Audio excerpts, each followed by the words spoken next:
Scott, it was Sunday morning as an elderly woman was headed to church and she got stuck right here. Before the road failed as the water was moving across, her vehicle stuck in the middle was pushed off a side and down about 20 yards into a ditch, where she picked up her phone and dialed 911. On Sunday morning in Columbia, rescue teams were overwhelmed with calls for help.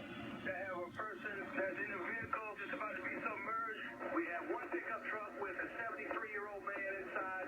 He's about to be washed out. 71-year-old Clara Gant was one of those who needed help, and she needed it desperately. She was on her way to church when she got caught in floodwater. When did you realize you were in trouble? I realized it when my car stalled on the bridge. She called her family as rushing water pushed her car into the front yard of a church. I am afraid. I want to get out of this. All of a sudden, she saw her grandson, Travis Catchings. He had secured himself to a rope and floated her way. I'm so glad to see him, but I was afraid for him, too. I said, "Hey, Meemaw." And I smiled at her, and she smiled back. She said, "Hey, Trav." I said, "We're going to get you out of here." He pulled Gant out of the car, and to keep her from being swept away, grabbed onto a large red cross that was in the churchyard. Together, grandmother and grandson held on for 4 hours.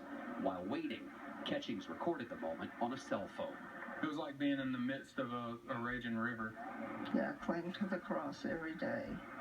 Sunday, I was literally clinging to a cross. This grandmother is thankful for her faith and her grandson.